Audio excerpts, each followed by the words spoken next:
Hi guys, welcome back to our channel. If you are new here, we are a minimalist family who is living big with less.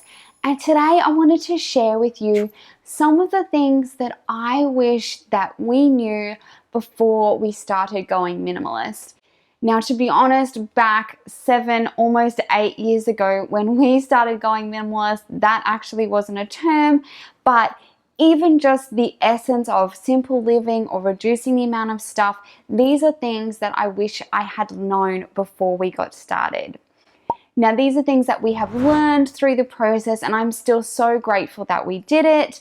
And so whether you're starting your minimalist journey and these things will help you get started, or if you're already on a minimalist journey, maybe these things are things that you've thought about, and so they will make you feel less alone and know that it's completely normal that someone else feels exactly the same way as you. So if you're curious, the things that I wish that I had known, stick around.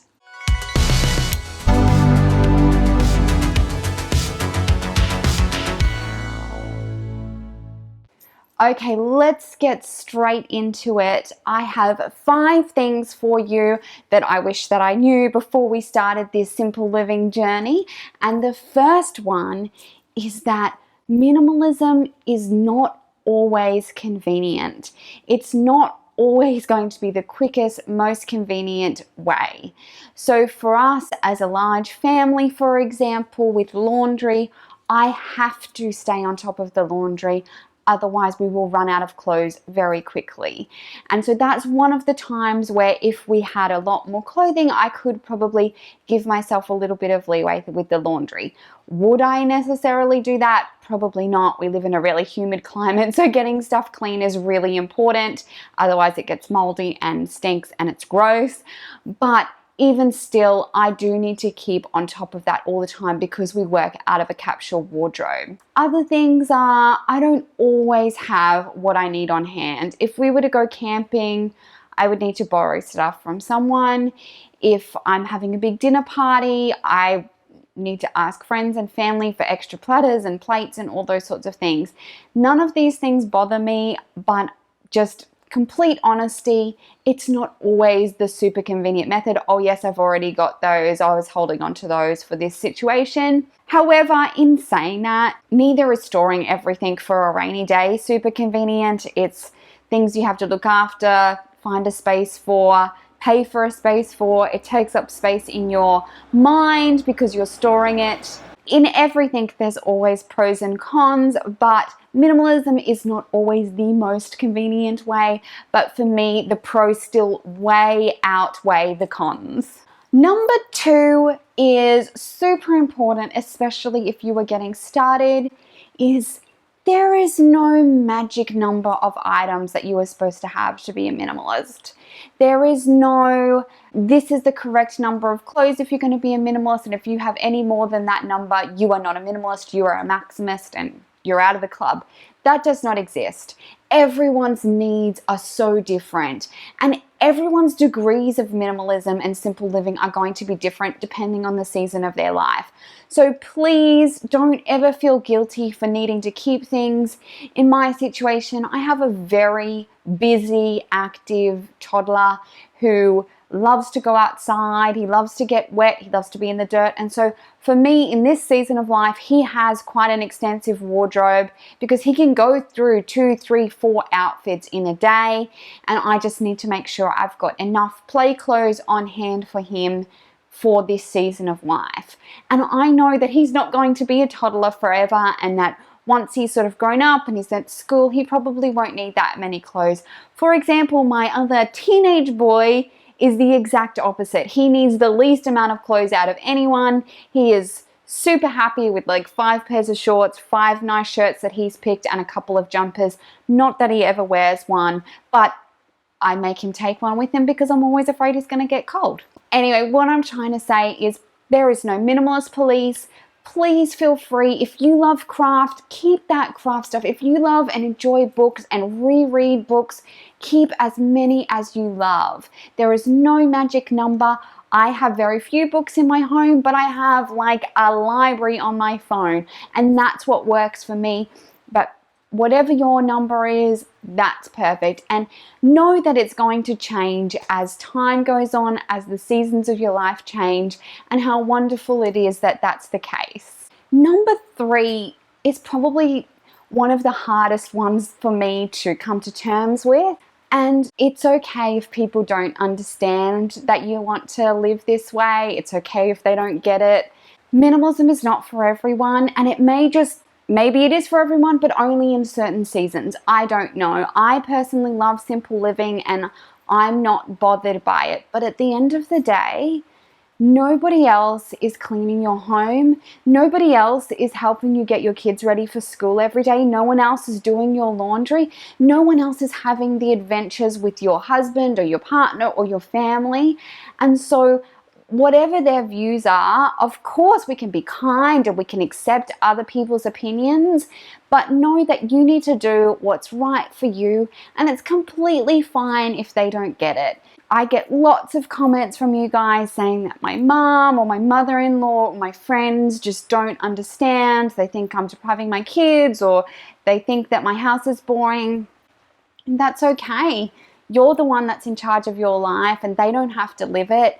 And when I go to other people's homes, whether they live like me as a minimalist or whether they have a huge abundance or somewhere beautiful in between, it never bothers me, because when I go into their home, I know that that's their things that they need to take care of, and their priorities might be completely different to mine.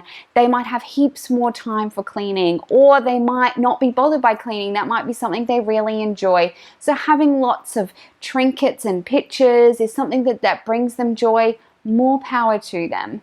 But if they don't get it, that doesn't diminish its value in your life, nor does it mean that you're doing anything wrong.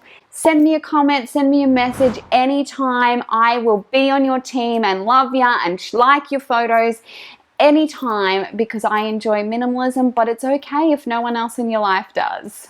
Number 4 is for all the parents out there. Another comment I get really often is, especially before people get started or if their spouse is not on board, is that they're very concerned with how their kids are going to go through this process. As someone who is really down the line, especially with the kids side of things, your kids are going to be just fine. They are going to use their imagination.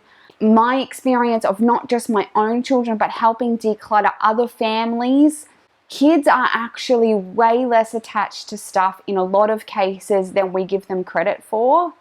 They are also really adaptable. And if you're willing to still give their things value, give them opportunities to choose, give them opportunities to learn, and give them time to see this for themselves, kids are going to be just fine. And I find that they thrive in this minimalist lifestyle, whether it's as extreme as we are or further extreme than that. I see all sorts of families that are thriving.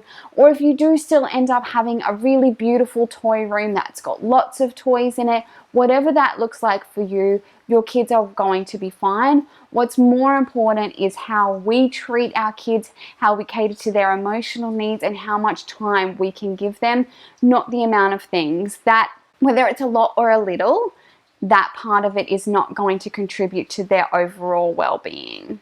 I often like to point out that realistically, in a world full of 7 billion people, where most of those people live in developing countries, it's only the Western world that really have this consumerist lifestyle. It's fairly new, like in the last couple of 100 years, that children would have even had an opportunity to have the amount of things that they have today. Just so you're aware, there is a whole generations, many generations of children who have grown up just fine, and there are generations of children growing up right now in all parts of the world that are in a 1-bedroom house or have one toy, and they are growing up using their imagination and becoming amazing people regardless of the amount of things that they have. My last thing I wish I knew, number 5, is minimalism is a journey, not a destination. You could go through your whole house today, you can KonMari from front door to back door, and you can get rid of all of your things, and tomorrow you're still going to have to make decisions to be a minimalist. So don't worry if paring down takes you a lot longer, if it takes you months or years, or it's a constant thing for you. That doesn't matter. Or if you do it all in one go and then you get really good at making it consistent for you, but you are always going to be decluttering, because the beautiful part of your life is it's always changing. Your needs are changing. If you have children, they're growing and their needs are changing. And so there's always, we wake up with new opportunities every day to reassess the things that we have and make sure that they are serving us and that we are not serving them. That they are not the reason we get up in the morning. That is for the other people in our lives.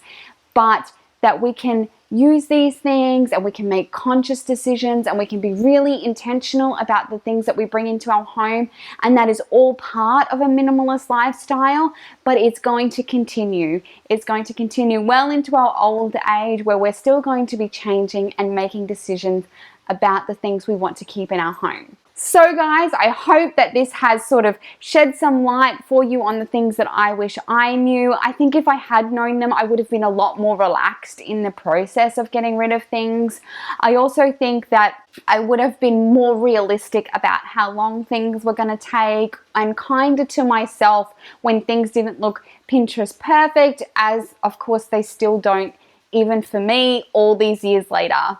So I hope that this has encouraged you today. I would love to hear from you down in the comments what things you wish you had learned, or what things you've learned before you got started. If you are new here, we would love to have you subscribe. If you have enjoyed this video, here are some other videos I think you might like, and I will catch you guys in the next one.